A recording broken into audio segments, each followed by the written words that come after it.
All right, everyone, welcome to A-Push. These videos should help you understand the book a little bit better. They, however, do not replace reading the book. The book will give you the full story. I'm going to hit on the highlights. All right, so here we go. Pre-Columbian civilizations and European settlement, the beginning of American history. All right.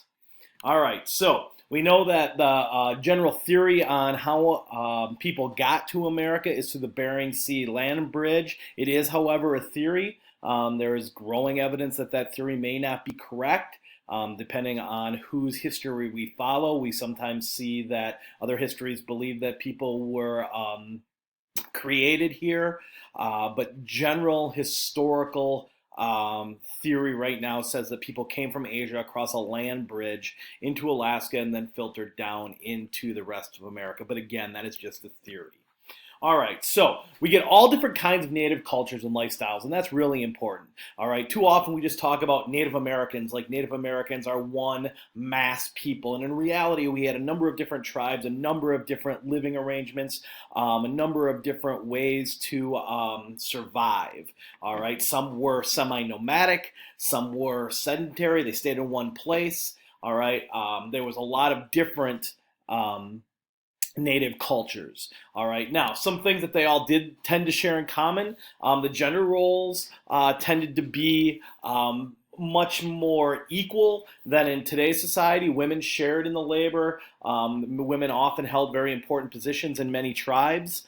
Most, if though not all, native cultures had some sort of religion that could be called animism, that worship different creatures from nature and nature itself.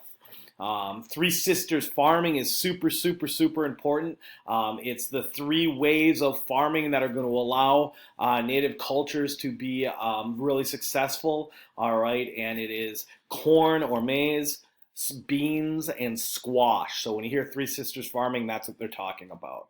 Okay. On the right of the screen here, we have just a few of the different cultures of North America. We have the Eastern Woodlands culture with the Iroquois Confederation, which had a number of different groups in it, including the Mohawks, the Oneidas, Cayugas, etc.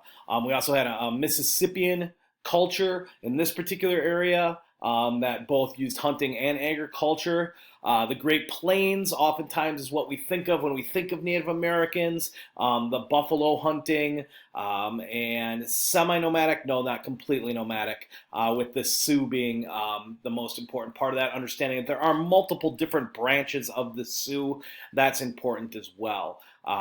In the Southwest, again, we had agriculture, the Pueblo with stone and adobe structures, sometimes built into cliffs. And in the Pacific Northwest, again, we had hunting. Fishing on the coast obviously is going to be very important on both coasts, not just the Pacific Northwest. All right. Important to understand before exploration in Europe, we had a couple of different things that are going to cause exploration. Now, we're not going to get it real in depth into those. All right. But during the Renaissance, we're going to see the growth of technological innovations. Some of those are going to be actual innovations. Many of them are actually going to come from the different cultures that the Europeans are going to come into contact with during this time. For example, they're going to get a lot of exploration type materials, including the compass, as well as a number of other things from the Muslim cultures. We are going to start to see the growth of nation states. We're going to see England, France, Spain, Portugal, Holland all become these nations that are going to be then interested in financing exploration. All right. We're also going to get the Protestant Reformation and religious wars that are going to push people to move to different areas. All right. All of those are going to be very important to why exploration happens. All right, in the bottom of the screen, I see we're going to miss just the very bottom term, which is the Catholic Counter-Reformation, which comes after the Protestant Reformation. So we have a Reformation of the Protestants where we get Lutheranism, Calvinism, the Church of England or the Anglican Church, and then we are going to have a Catholic Counter-Reformation as well. All right, so why did people move? Why did people explore. And it's really the three G's, which I'm sure you guys heard in either world history or AP world history: God, glory, and gold. I always like to stress gold because although God and glory were important, like most human endeavors, a lot of it came down to money. All right, so obviously we have Christopher Columbus, who was an Italian, but remember was exploring for Spain, who was going to land in the New World in 1492. Obviously, we try to stay away from the term discovered the New World because there were millions of people here already, and other Europeans probably were here before him, including Eric the Red and a number of other people. All right, from France, we have Jacques Cartier. All right, my French accent was pretty solid there. I'm pretty proud of that. Henry Hudson from the French. And the England, we're going to get a number of different ways to finance exploration. Charter colonies, proprietary colonies, royal colonies. We'll really get into that in chapters 2 and 3 as we start to really look at the founding of the colonies that will become the American colonies.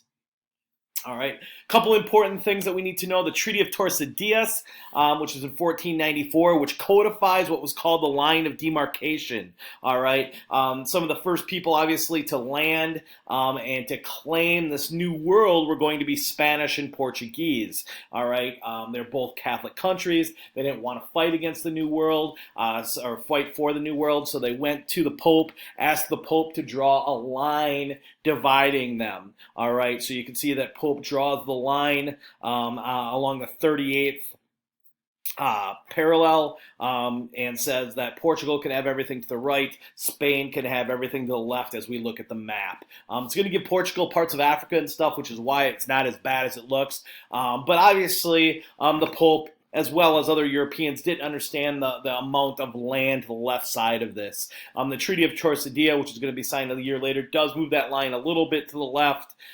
This, by the way, just in modern terms, is why Brazil speaks Portuguese, as you can see that what will become Brazil was given to the Portuguese, or at least what they knew about at the time. Okay, this is a good map just to kind of show where people began to colonize. All right, you can see that up into Canada, as well as obviously along what will become the American colonies is the British. You can see the French are going to have a lot of the middle of North America, as well as up into Canada, where the Spanish are going to have a lot of Mexico. We're also going to have the Dutch, who are going to have land up in Alaska. The Portuguese are going to be down in what is today Brazil. Russians are up in Alaska, not the Dutch. I misspoke. The Dutch are down in South America.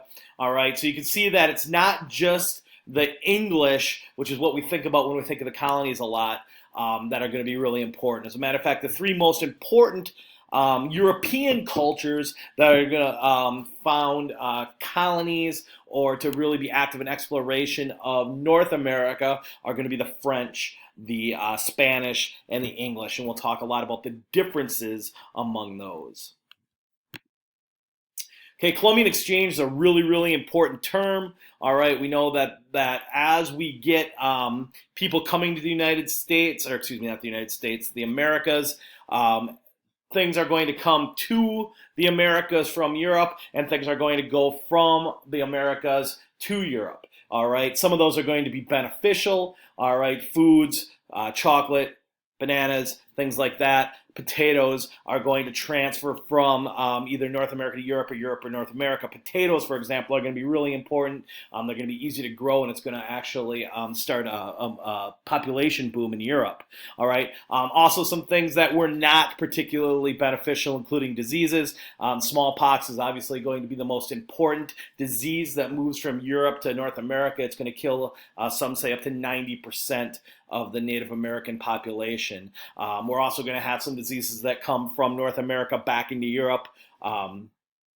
Most significantly syphilis, which is going to be a North American disease that's going to then rampage through Europe. Remember, because these were independently developed or created, not created is the wrong word, in each of these countries, the other people didn't have any immunity to these. So when smallpox hits North America, the Native American population is just simply not going to have immunity to that, which is why it's going to ravage the Americas. Same thing when we go back with syphilis to Europe. There is no immunity, and it's going to cause a lot of problems.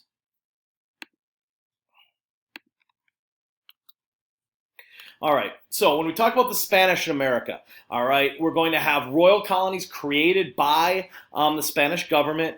The natives, with the relations with the natives are going to be a lot about conversion, all right, and slavery, all right. The Spanish are not going to treat the natives very well. They're going to enslave the natives. The encomienda system, which we see in the bottom there, basically says that the Spanish government grants land to the explorers, including the people on those lands. So therefore, those people become slaves. All right. There's also going to be a very strong push to Christianize the natives, and that's going to lead to revolution. It's really important to remember that it's not like the Native Americans just accepted the oppression that they're going to receive from the Europeans. All right. There were tons and tons of revolutions, tons and tons of different ways that they're going to revolt. The biggest early revolution was called the Pueblo Revolt, or Pope's Revolt, in 1680 in New Mexico. All right. When we think of the natives and when they come to how the different European colonies dealt with the natives, I like to talk about the old saying, you either lead, follow, or get out of the way. All right. The Spanish wanted to lead the natives. They wanted to lead them to Christianity. They wanted to lead them as far as being their masters. So the Spanish are in that lead idea. Sometimes that helps you remember. Okay.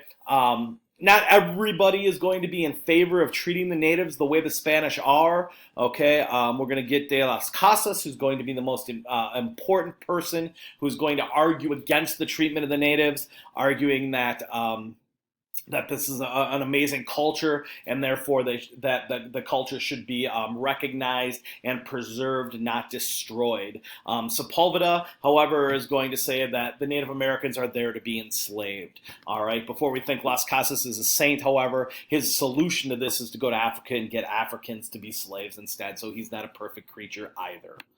Okay, the French are going to be very, very different. Okay, although the French are going to be about conversion as well, especially the Jesuits who are going to travel with the French, they're going to be much more interested in actually converting and not forced conversions. The French are going to be much more interested in developing trading lines and developing treaties and things along those lines. We're actually going to see significant intermarriage between the French and the Native Americans. They're much more of follow. They want to follow the Native Americans into the wilderness and get the furs and different things that they could trade with them. All right. Although the French didn't treat the Native Americans perfect, the French are going to be probably, out of the three major ones, are going to have the best relations with the Native Americans, and we're going to see that especially when we get into the 1700s and the French and Indian War, when the vast majority of the native tribes are going to fight on the side of the French. Okay, the English are going to be very, very different. All right, the English just want the natives to get out of the way. All right, there's going to be a lot of joint stock companies and charter companies. The English are very specifically coming, as a general rule, though different colonies will be different, to make money. All right, we're going to start to see population growth. The Native Americans didn't work for slavery very well for the English. They're going to bring indentured servants with them to be their slaves. We'll see that that's not going to fit very well either. All right.